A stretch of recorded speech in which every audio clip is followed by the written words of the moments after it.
Bonjour tout le monde. Moi, c'est Siabi Komewina. Merci à toute l'équipe pour cette opportunité de faire partir de team. Et donc, je vais partager mon écran et on débute.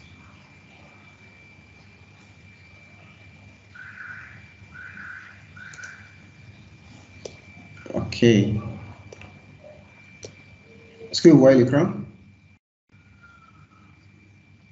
Oui, oui, je vois bien la slide. Principe de base des applications. D'accord. Good. Et ma vidéo, vous voyez ma face? Oui, oui, oui. D'accord. Ravi de te voir. D'accord.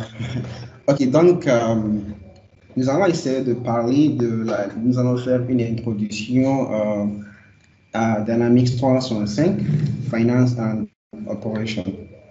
Donc, c'est une formation qui a 4 modules. Donc, bien avant ça, je vais essayer de faire une présentation. Je suis un MCT et je suis aussi Solution Architect with Finance and Operation. Donc, j'ai fait des déploiements avec des clients anglophones et francophones à la fois. Mais la plupart de nos clients sont des clients francophones au Nigeria, au Ghana et au Canada. Donc, j'ai travaillé sur l'application AX 2012, AX7 et le D365 qui est l'actuelle version. Donc, j'ai aussi travaillé sur Microsoft Azure, puisque c'est là où il faut faire les hostings, les hébergements des environnements de D365 et FAO. Donc, j'ai un blog où j'essaie de poster mes expériences lors des implémentations. Donc, aussi, je fais partie du Dynamics Community où il y a des questions que les gens posent et si en même temps, on essaie de répondre et d'apporter un peu d'aide aussi aux gens. Donc, j'ai eu une évolution de la part de Microsoft euh, dans le Dynamics Community. OK, maintenant venons à la formation. Donc, cette formation présente aux participants les concepts de base de la gestion des ressources d'entreprise. Et nous allons nous centrer sur les applications Finance and Operation.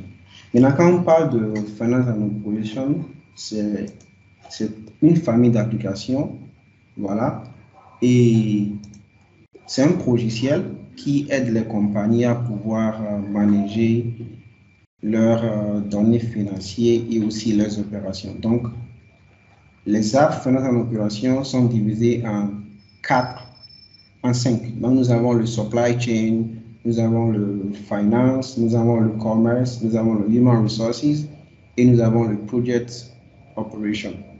Donc, nous allons commencer avec le supply chain management. Et bien avant ça, nous allons voir comment on peut naviguer, comment on peut avoir accès à l'application elle-même et comment pouvoir naviguer sur l'application. OK? Donc, dans ce module, nous allons découvrir les applications Finance and Operation. Nous allons identifier les fonctionnalités General Ledger de Dynamics 365 Supply Chain Management. Nous allons parler du stock.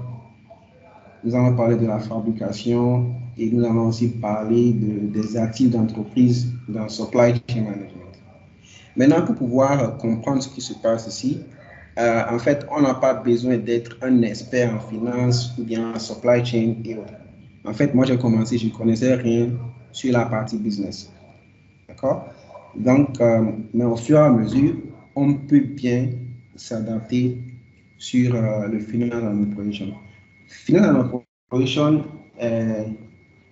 is a cloud-hosted environment application qu'on peut avoir accès sur le cloud. Et c'est un web application, ce qui veut dire que pour avoir accès, nous avons besoin d'un lien et on peut maintenant se connecter avec un compte au 365. Donc, une fois que nous avons l'application qui est achetée, il y a la licence qui est procurée. Donc, directement, nous avons accès avec notre compte O365 avec lequel la procuration de licence est faite. Donc, je vais directement aller sur mon web et je vous montre.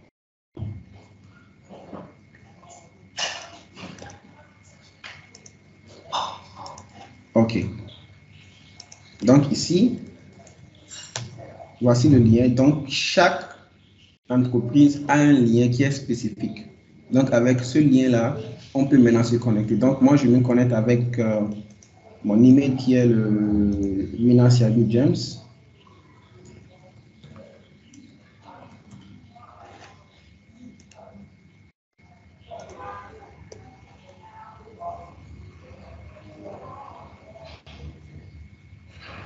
Donc, je me connecte.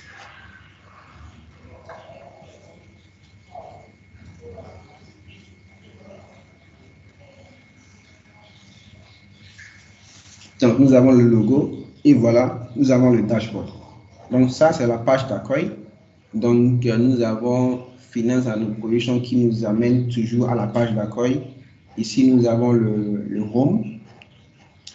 Ici, nous avons USMF. USMF, c'est le nom de la compagnie ou bien de l'entité dans laquelle je suis présentement. Et quand je clique sur ici, nous avons d'autres entités.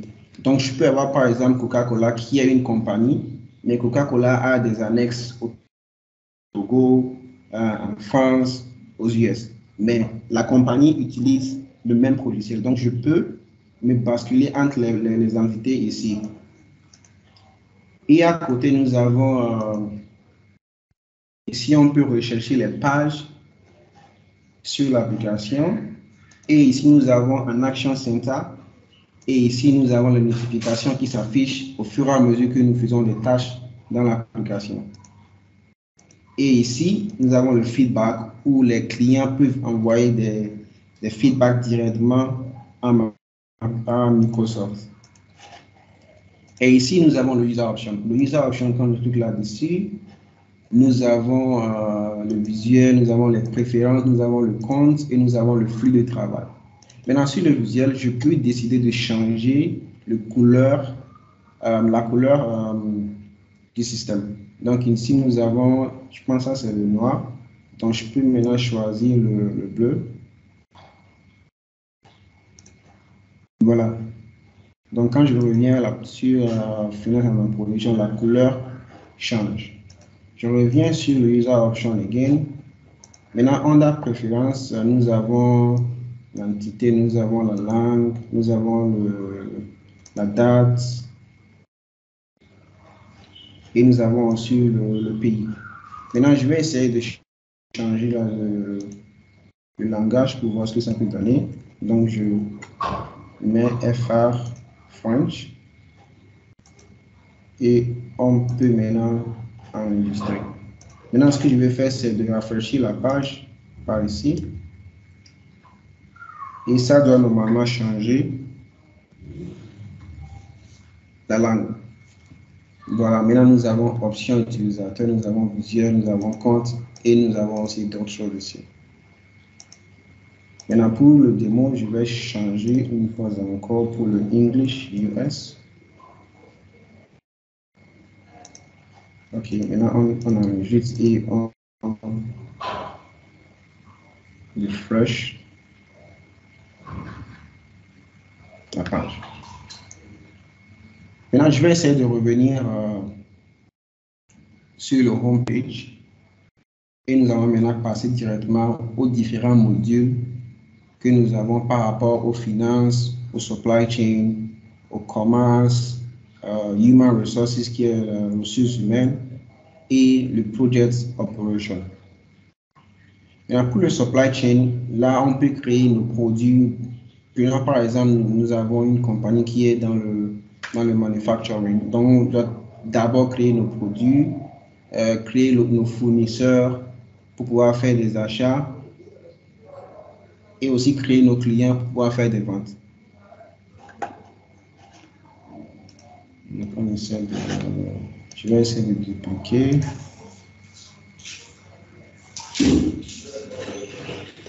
Ok. En attendant que la page, ok, je pense que c'est maintenant ici.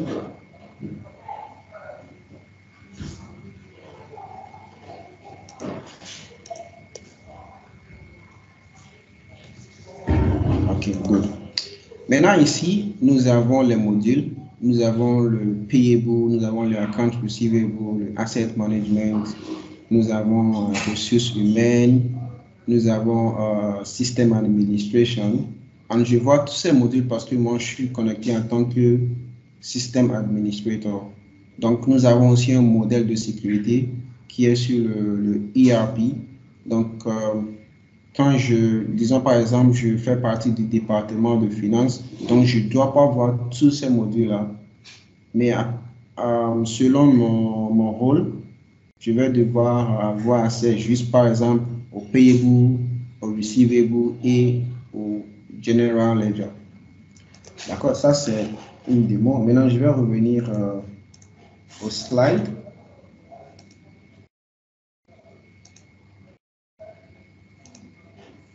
OK. Donc, nous allons découvrir les applications Finance and Operation. Donc, je viens de parler du fait que nous avons le finance, nous avons le commerce et nous avons le supply chain et le human resource. Et en plus de ça, nous avons le project operation. Donc, tout ceci se représente dans le ERP qui est le D365 F and O. Maintenant, quand on parle de D365, Dynamics D365, c'est toute une famille. Nous avons le plateforme, nous avons le Business Central qui était appelé le Navision et nous avons le Finance and Operation. Mais aujourd'hui, on se concentre sur Finance and Operation. Maintenant, nous avons des compagnies qui utilisent Oracle, Sage et d'autres systèmes de ERP. Et la plupart du temps, on les conseille de pouvoir migrer sur Dynamics 365. Et pourquoi est-ce qu'on les conseille de faire cette migration? C'est pour améliorer leur productivité, prendre compte de la gestion financière, améliorer la gestion des ressources humaines et d'autres choses. Donc, dans le F&O, nous avons tout un système de rapports qu'on peut créer nous-mêmes. Donc, nous avons des consultants techniques qui peuvent créer des rapports par rapport aux besoins du client. Et ces rapports peuvent créer à partir de SQL Server Reporting. Et le langage qui est utilisé avec le F&O, c'est le X++. Donc, ce n'est pas aussi loin de C#. C'est un OOP language qui est facile à apprendre. Et avec ces rapports-là, on peut aussi facilement lier nos rapports avec le Power BI que nous pouvons afficher directement dans F&O. Et à part ça, nous avons aussi une intégration directe avec Microsoft Excel, ce qui veut dire qu'on peut extraire nos données depuis l'application directement sur Excel. Je vais montrer. Donc, je pense que c'est mieux qu'une fois que je parle, on essaie de revenir sur le système. Donc, prenons par exemple sur l'account payable, je vais avoir accès aux fournisseurs. Donc, je vais sur l'account payable, vendors, or vendors. Donc, ici, j'ai la page qui montre toutes les données des fournisseurs sur le système. Donc, par exemple, ici, j'ai le Hack Office Suppliers. Donc, ici, nous avons Open in Microsoft Excel. Donc, quand je clique là-dessus, nous avons Export to Excel. Donc, directement, je peux exporter toutes ces données-là directement sur Excel. Et aussi, quand on parle de migration de données, on peut aussi faire usage de Microsoft Excel pour pouvoir migrer les données de Excel directement sur le système. Et aussi, on peut faire des modifications sur Excel et sur un clic de bouton Publish, toutes les données se transportent directement sur F&O. Ok, donc je reviens sur ma slide. Donc, nous avons aussi ce que nous appelons les espaces de travail analytiques, communément appelés le workspaces. Sur le workspaces, c'est une page qui nous offre aux utilisateurs beaucoup d'informations dans un clin d'œil. Donc, disons par exemple, je veux avoir accès aux fournisseurs et en même temps avoir accès aux clients. Donc, avec les espaces de travail analytiques, nous avons tout sur la même page. Et nous avons aussi une application mobile pour le F&O qu'on peut télécharger. Et avec ça, on peut faire les approvals on the go. Donc, je n'ai pas besoin de me connecter sur un système ou bien sur un PC avant de faire ce que je dois faire. Donc, j'ai parlé d'Excel où on peut exporter vers Excel directement. On peut aussi ouvrir nos données d'identité dans Excel. Et avec ça, on peut modifier, on peut ajouter et puis directement, on peut publier ces données-là sur F&O. Donc, j'avais parlé de Power BI. Donc, Power BI nous aide aussi avec les analyses. Donc, on peut faire une conception de rapport ou bien d'analyse avec les données qui viennent directement de F&O. Et la base de données qu'on utilise dans le F&O, c'est le SQL. Donc, avec ça, on peut créer les analyses Power BI. Donc, nous avons les tableaux de bord et d'état dans Power BI. Voilà des exemples.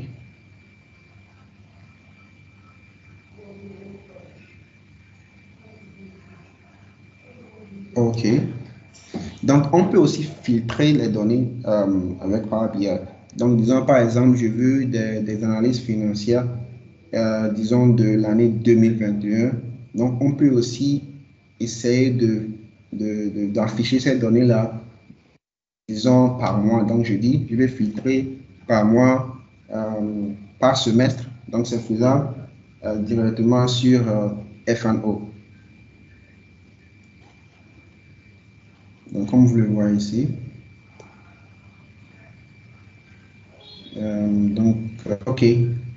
Nous avons aussi, on peut aussi intégrer F&O avec Microsoft Teams. Donc, disons par exemple, je suis sur mon Teams et il y a quelque chose qui se passe sur F&O, il faut créer des ordres sur F&O et il y a des choses qu'à faire. On peut avoir des notifications directement sur Microsoft Teams. Et si on dit si l'intégration de SharePoint n'est pas configurée, donc une fois que nous avons l'application, il y a des configurations qu'on doit faire du début, au début du projet ou bien au début du déploiement. Donc, si ce n'est pas fait, ce sont des choses qu'on fait au début et avec ça, on peut facilement intégrer F&O with Microsoft Teams. Donc voilà, nous avons des templates que nous pouvons utiliser pour exporter les documents avec Word et Excel. D'accord. Nous avons aussi intégration à Outlook. Donc, disons par exemple, je veux avoir des rapports de F&O directement envoyés dans mon email Outlook. On peut aussi le faire. Disons, le DG veut avoir des rapports. Donc, lui, il n'a pas le temps pour venir sur le système pour extraire ces rapports-là. Donc, je peux le faire et automatiquement, il y a le rapport ou bien les analyses qu'ils ont envoyées depuis dans Outlook. Donc, quand on parle de documents, on peut aussi gérer nos documents avec l'aide de SharePoint.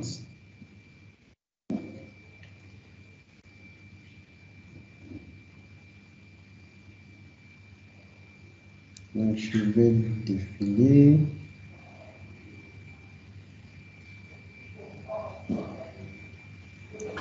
Ok, donc je vais aller, on va faire un labo pour voir comment on peut faire des filtrages dans le système. Donc, je reviens. Share this window. Ok, good. Maintenant, ici, je vais rapidement essayer de créer un fournisseur. Donc, je viens ici et je mets new, bien nouveau. Donc, je mets le code, disons Win001, et je mets le name qui est Siabi.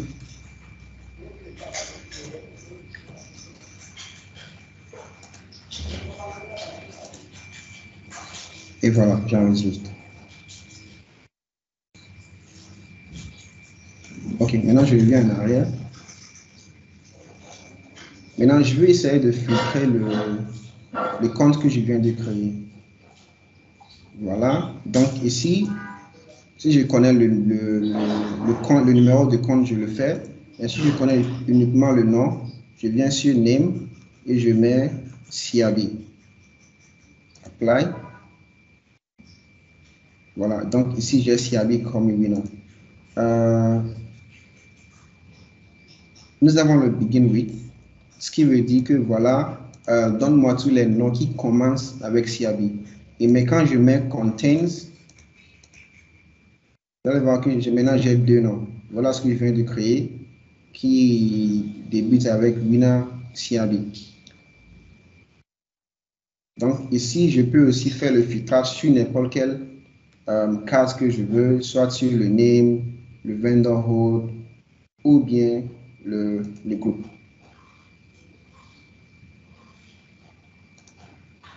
Je pense qu'on est toujours ensemble. Vous êtes là? Oui, oui, je t'entends bien. D'accord, d'accord.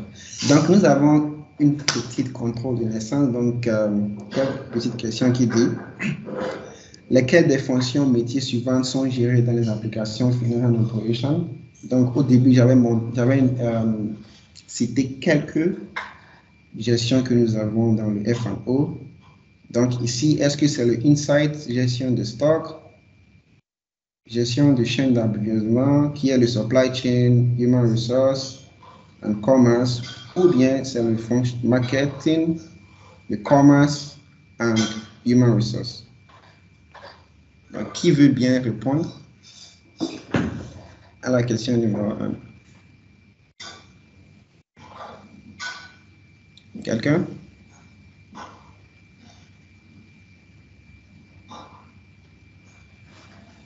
Ou bien j'appelle moi-même. Bon, je ne suis pas expert Dynamics, je vote la réponse 2. D'accord, ouais, c'est la réponse 2. Donc, parce qu'au début, j'avais dit nous avons le supply chain, nous avons le human resource, nous avons commerce, nous avons finance. Merci, Mohamed. Donc, la réponse est le numéro 2. Donc, la question numéro 2 dit quelle application Finance and Operation vous donne une visibilité en temps réel sur le processus d'entreprise, d'entreposage et de transport, ce qui vous permet de réduire les coûts, de raccourcir des délais de livraison et d'augmenter la précision. Donc, nous avons le commerce, finance and supply chain management.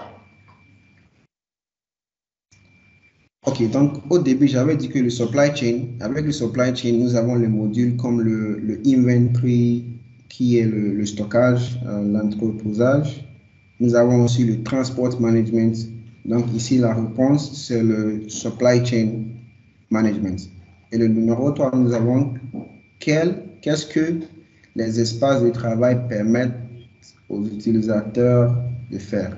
Donc j'avais dit que les espaces de travail nous aident d'avoir accès des données ou bien avoir accès à une page qui nous montre des cases où on peut avoir accès à nos tâches directement.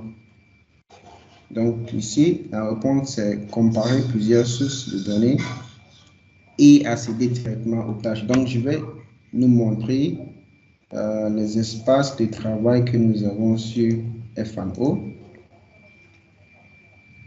Donc, je reviens ici. Donc, les espaces de travail, ce sont les workspaces. Donc, je reviens sur la page d'accueil ici. Et here, nous avons workspaces. Donc, nous avons le back management, nous avons benefits, nous avons les workspaces comme data management, employee development. Donc, je clique sur bank management par exemple.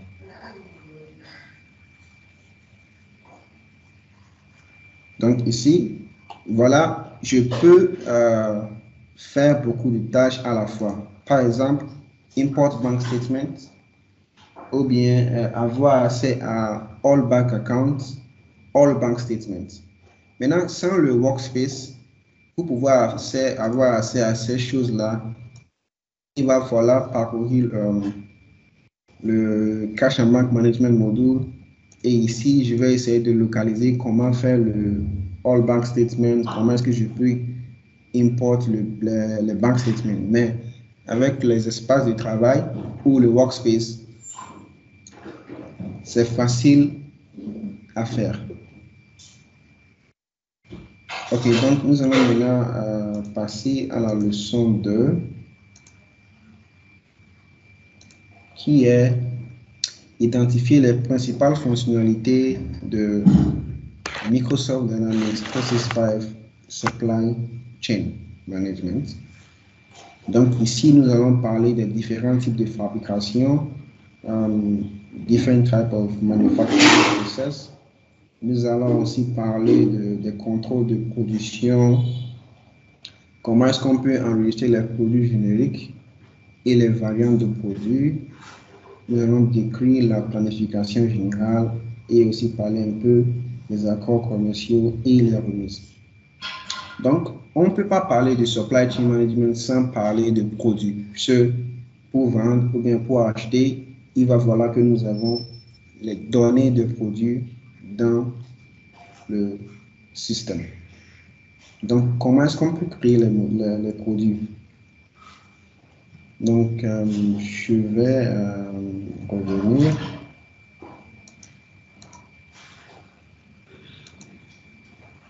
Ok, donc nous avons le module qui est le Product Information Management. So ici, voilà, donc j'ai produit. Donc sur produit, j'ai Product et nous avons Product Master. Donc le concept, c'est que les produits sont les produits qui sont distincts. D'accord? Par exemple, mon téléphone, c'est un produit.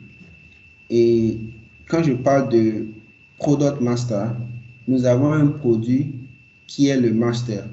Donc, par exemple, on peut avoir un Samsung Galaxy 10 qui est le master, mais nous avons un Samsung Galaxy 10 de couleur noire, Samsung Galaxy 10 de couleur bleue. Donc, le Samsung Galaxy 10 est le Product Master, mais les couleurs maintenant viennent en tant que Product Variant. Mais je vais juste parler des produits qui sont distincts. Donc ici, par exemple, nous avons un produit qui est le Basic Unitube. Donc, il va falloir tout d'abord enregistrer tous les produits dans le système avant de faire les transactions qui concernent ces produits-là. Donc, je vais cliquer là-dessus.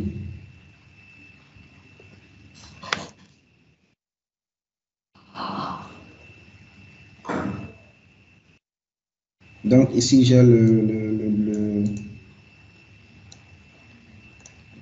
product number, j'ai le nom du produit. Il y a d'autres configurations que je peux mettre sur le produit ici. Et une fois qu'on finit de créer le produit, on peut maintenant essayer d'attacher ce produit-là à ces entités. Puisque je peux avoir ce produit-là qui est présent dans l'entité USMF, mais qui n'est pas présent dans l'entité Test Company ou bien le Robotic Thailand. Mais avant de créer ces produits-là, il y a des paramètres qu'il faut faire comme le Storage Dimension Group, le Tracking Dimension Group. Ça sont les choses qui nous aident à bien avoir des visibilités sur le inventory ou bien sur le stockage dans le système.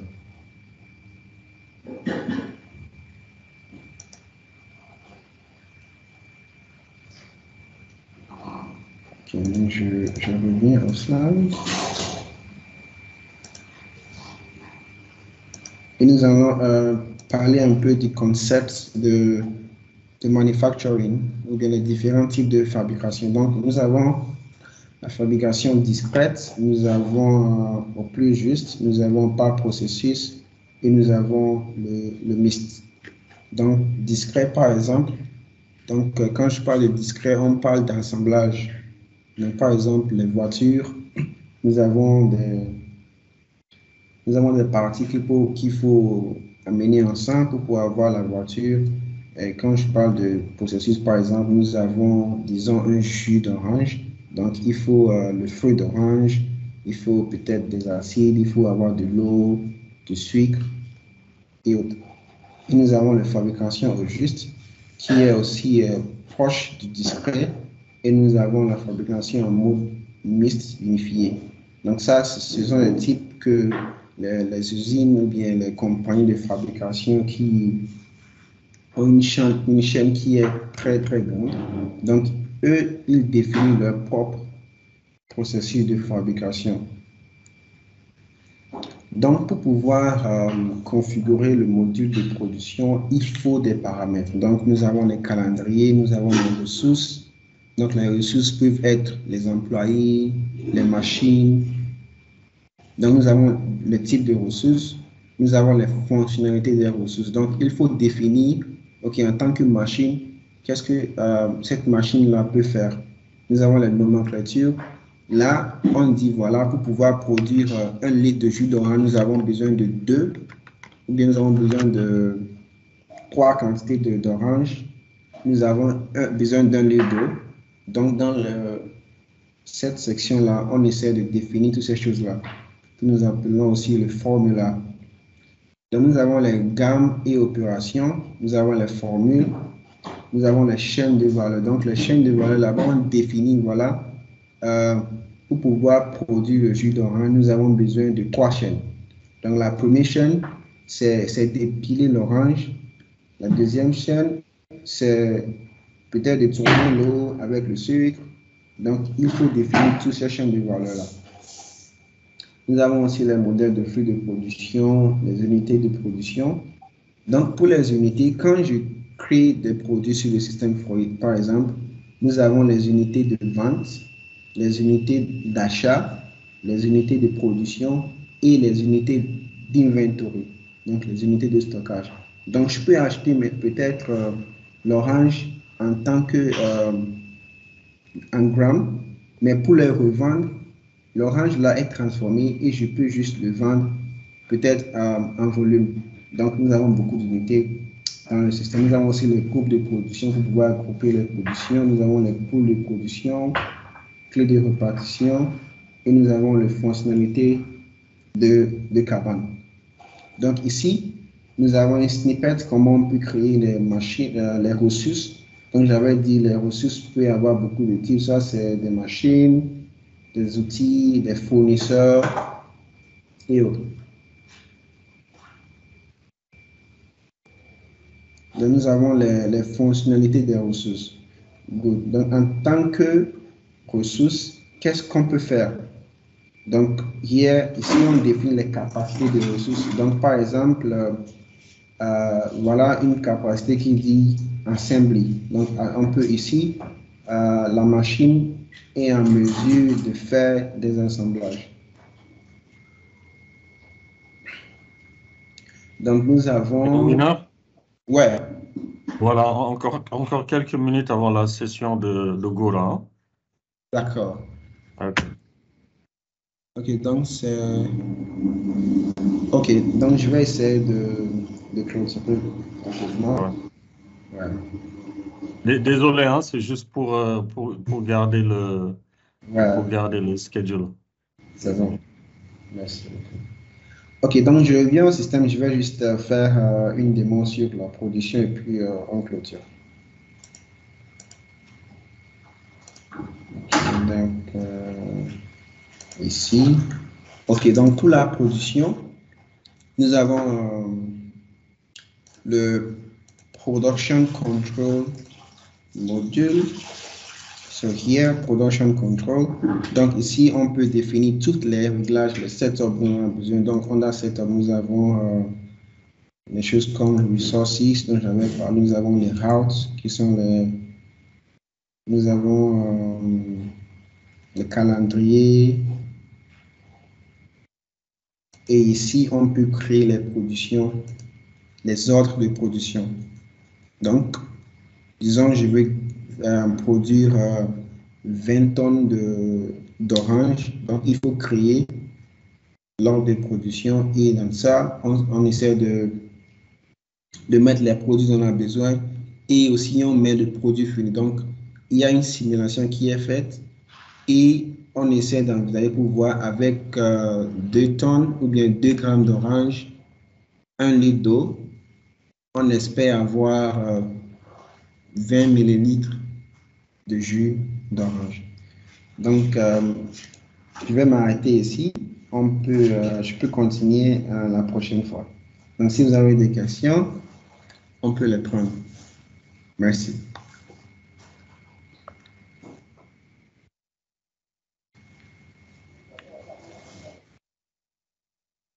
OK, merci beaucoup, Komi. Moi, j'avais une question avant le temps que les autres posent leurs questions.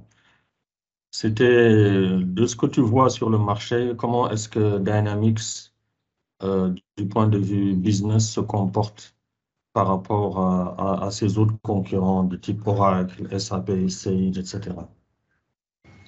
Qu'est-ce que toi tu vois sur le marché en Afrique de l'Ouest?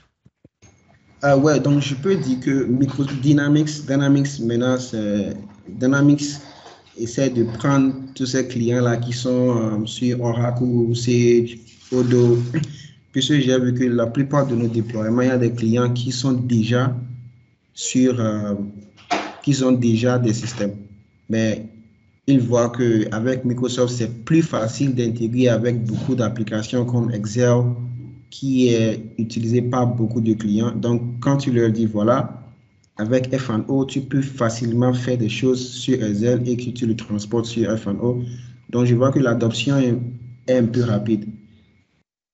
Pas seulement en Afrique, mais un peu partout dans le monde. Donc, je pense que c'est quelque chose qu'on peut faire attention à.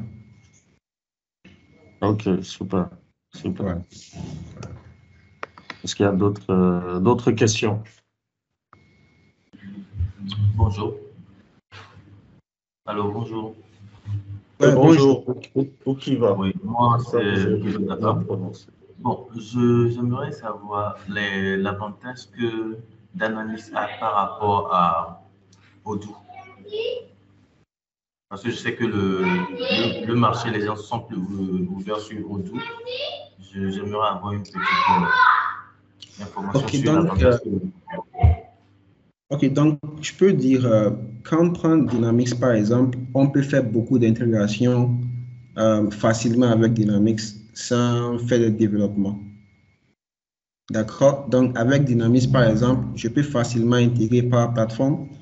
Avec Power Platform, je peux facilement intégrer Dynamics avec Gmail par exemple, Dynamics avec Power BI, même avec Sage, même avec Oracle. Donc, il y a des clients qui utilisent à la fois Dynamics et Oracle. Et à la fin, ils te disent, voilà, on veut des données qui sont sur Oracle de venir dans Dynamics pour avoir des rapports. Donc, avec Power Platform, il y a des connecteurs, voilà. Donc, avec ces connecteurs-là, c'est très, très facile de faire des intégrations. Donc, je pense avec ça, c'est l'un des avantages que Dynamics a sur Odoo. J'ai un client présentement qui veut migrer de Odoo pour venir sur Dynamics.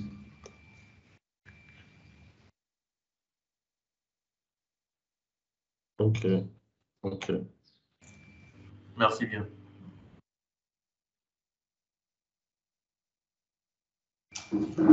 Je pense que j'ai répondu à la question. D'Apam. Oui, c'est bon. C'est bon. J'ai Merci. vu. Merci beaucoup.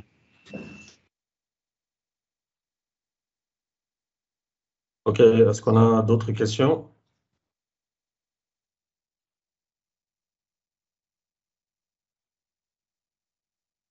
OK, bon, s'il n'y a pas d'autres questions, vous pouvez aussi les écrire dans la conversation. Et Wina, je ne sais pas si tu peux repartager tes contacts pour ceux qui ne les ont pas notés au début, avant qu'on passe à la session suivante. D'accord. Donc, je vais essayer de mettre le lien de mon LinkedIn dans le chat. Ouais, super. D'accord. OK. Bah, écoute, vraiment, merci beaucoup. Je pense que c'était une de nos premières sessions orientées Dynamics sur ce sujet. Et c'est ça, en fait, l'objectif, c'est qu'il faut faire une diversification des sujets. Et Microsoft ne fait pas que du MS 365 et autres. Il y a aussi toute cette partie Dynamics qui est vraiment voilà, ERP, CRM, marketing. Et je sais que c'est vraiment des écosystèmes très, très, très vivants. Donc, vraiment, merci beaucoup, Wina. Et prépare-nous des sessions pour les prochains meet-up. Moi, je suis intéressé de D'accord. voir comment voilà, des cas avec une entreprise pour ses finances et ses opérations.